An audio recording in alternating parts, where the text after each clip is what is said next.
first thing we're going to do today is address hip pain and stiffness. I'm going to give you a little assessment pose to do first so you can kind of get an idea which hip is tighter if you don't already know. And this is one way you could start to signal in on, like I said before, the shape, stiffness, and signals that your body's sending you. So what you're going to do is lay down onto your mat. And you're just going to shake out your legs a little bit, find a comfortable position, take a couple of nice deep breaths in and out through the nose, filling up your belly, and just relax into the mat the best that you can. Really let go of those legs most particularly. And then what I want you to do, without changing your legs at all, is slowly just lift your head and look up at your feet. So what you're going to do is notice the turnout of your feet. So if you have a really tight hip, say for example my right hip is tighter than my left, what I'm going to start seeing is this foot pulled in, maybe pointing straight up to the sky while this one's flopping out, and vice versa. So that's something that you can do to kind of get a better idea on which hip is giving you the problems. Okay, so the first pose we're going to do, and I'm going to show you one side. Obviously things are going to be done on both sides. Whether you have one good hip or two good hips, you're going to do it on both sides anyway. So the first thing we're going to do is come onto our hands and knees for Pigeon Pose. All my athletes love Pigeon Pose. In the beginning, it hurts a lot, but in the end, it starts to really hurt so good. So you're going to come onto your hands and knees, and let's start with the left leg. You're going to slide your left leg forward. Now, instead of having that left knee point straight ahead, I want you to bring it out to the side a little bit and point it 10, 11 o'clock on the clock. Okay? So now, you want to make sure your hips are square and center. In other words, you're not sitting on that hip and you're not listing to the other side. You want to get deep into that hip, and the best way to do that is to keep your back in perfect alignment. Okay, so the next thing you're going to do is you might have to stay here. But in time, with attention, and with practice, you're going to be able to bring this left foot up closer and closer and closer to the front edge of your mat until someday that shin is parallel to the front edge of your mat. Okay, so find a middle of the road place where you feel something enough that you're pushing yourself to the next level, but you're still able to breathe, okay? And then you're going to come onto your forearms, and you're going to rest here. And you really should feel it in that left glute very deep. It gets all the gluteal muscles, gets piriformis muscle, which is the key muscle that clamps down the sciatic nerve, giving us pain radiating down our legs. So you're going to sit here. If you're feeling really good one day, you're going to go all the way down to your chest and maybe even extend. Okay, in a perfect world, I'd like you to stay here 1, 2, 3, maybe even 5 minutes. These are big muscle groups we're talking about, so they need some time to be able to release. Okay, the next one is frog. You're going to come onto your hands and knees. This one takes a little bit of knowledge to set up. It's very easy, but you do have to be particular about some of the angles in your body. So I'm going to do it facing you. You could have a block or not. It's been my experience that if you are able to rest your chest on a block when you're in this pose, the groin and hips release a little bit better. So you're going to come onto your hands and knees. The key to this is from a side view that your hip is in line with your knee. So that means you look like that. My hip is not forward of my knee. It's not behind my knee. It's right in line with my knee. Okay? And to continue that theme, you want your heels directly behind your knee. So you create this nice 90-degree angle with your body and thigh, with your thigh and knee, and at your ankle joint as well. Your toes are pointing straight out to the side. So you're going to separate those knees as much as you possibly can, and you're going to come down and rest your chest on this block. And you're just going to hold this. You can make 2 nice easy fists and rest your head. Okay, so the same thing with this one. I really like to see you start with holding it at least 2 minutes and work up to 6, 7, 8, 9, 10 minute hold. Okay, my athletes also learn to love this one as well. Coming out of it, sometimes a little more difficult, so you're just going to have to bring yourself up, walk yourself out, and just rest on your stomach until you feel able to move into the next pose. And the next pose is called Hero's Pose. Okay, there's a lot of different levels for Hero's Pose. We're going to start on the knees again. And simply sitting back on the heels. Okay, easy enough? It looks easy, but not that easy for a lot of you. Some athletes are going to be here and not able to go back, especially if you're post-surgery on the knee. You might want to roll up a towel, put it underneath or behind your knee joint so that you can sink back a little easier, and in time take that towel away and be able to sit on your heels. But you do want full flexion in your knee, because if you are on the field of play and you do end up coming down, say in football or something like this, making a spectacular play, you come down like this, and then a 300-pound guy lands on your legs, you're in a lot of trouble. But if your body's used to going there and your knees are supple and flexible enough to take that, you might be able to avoid some injury before it happens. So hopefully you can get to this point. A lot of you are going to find that your shin and your ankles are tight, and you're going to look a little bit like that. But again, in time, with practice, we want no space here. So you want to be nice and flat and sitting here for 2 minutes. Now, if this is easy for you, then there is a next step. You're going to come up, you're going to separate your feet, you're going to place a block behind you, and then go back and sit on the block. You're a little bit lower than your heels, and you're making your way closer and closer to the ground. The one key thing about this pose, it's safe for the quads, it's safe for the knees, if and only if you look down and can see the bottoms of your feet facing up. Okay, in other words, I don't want to see your feet like that, ever. Okay, that's too much strain on the medial knee. We want to keep the bottom of the foot facing up. You also want to have a nice tall back when you're here. So you might be so tight that you're not able to sit up and you're sort of here. Maybe back off a little bit and work until someday you're nice and tall. And then again, with time and practice, you're going to be able to sit between your knees on the ground with a nice tall back. Easy enough? And then let's go to the final one for our hip stiffness and pain, and that's standing forward bend. But I'm going to give a little twist on it. So you're going to come up to standing. Setting the pose up is very important. You're going to look down at your feet and make sure they are hips width apart and parallel. Okay? From a side view, you don't want to be all the way back into the heels like this. You want your hip directly over your heel like that. Okay? This allows the hamstring to open up into its full potential. Once your feet are set up, you're going to grab a sandbag or a light weight. My sandbags are 12 pounds. You could order these online very easily. And what you're going to do is grab opposite elbow with opposite hand. Bend your knees and rest your chest and belly on your thighs, and drop your head in. So you're getting a little traction in your shoulders too, a little extension in your side back. And then in time, you're going to straighten the legs and hang out here.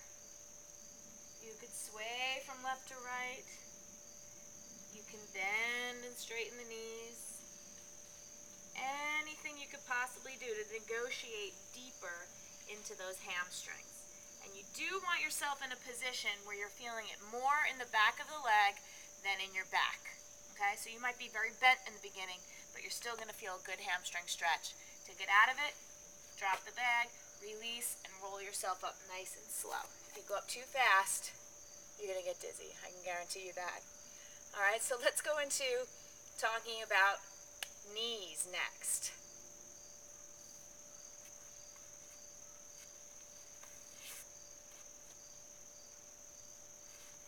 Okay, so I want to talk about knees next. Whether you're 10 or a professional athlete, you are or know someone that's had knee problems, MCL, ACL, PCL, meniscus. It's just rampant these days. So I'm going to show you how to do some yoga poses to help avoid that. And one of the best things to do is to open up the hips. Now there's been studies done, orthopedic studies done, that show that the more open and supple your hips are and low back, the less pressure on your knee. And if you think about it, if you're playing a game and you have very tight hips and a very stiff back, and you go to make a play, a very agile play, and you turn, and this doesn't turn, all that energy has to transfer somewhere, and it's always going to go to the most vulnerable spot, which is always the poor little knee. Okay, so we're going to go into a couple of poses that open up the hips, which help leave less pressure on the knee. Again, just like we did with the hips, we're going to go to pigeon pose. So onto your hands and knees, slide that left leg forward, bring the left leg out to the left, 10, 11 o'clock, and bring the lower leg as close to the front edge of your mat as you can. Okay, you're going to stay here, you're going to go here, or you're going to come all the way down onto your forearms, whatever you're feeling that day. You're going to hold it for a certain amount of time till you could feel some relief, till you could feel some release. Okay? And then what we're going to do is add now. We're going to add some quad hip flexor stretch to it. So you're going to come upright, nice and tall, and slowly, if you go fast, you might get a little cramp in your leg. You're going to bend that back leg. Easy enough. You're going to reach around with your right hand and grab the shin or the foot. Some of you might even have to put a strap. Reach around and grab because you don't have enough flexibility to reach your foot yet. Whatever you can do. And then you're going to pull in until that heel touches your hip one day. And you're going to hold it there. And you're definitely going to feel front of the thigh, hip flexor, quad.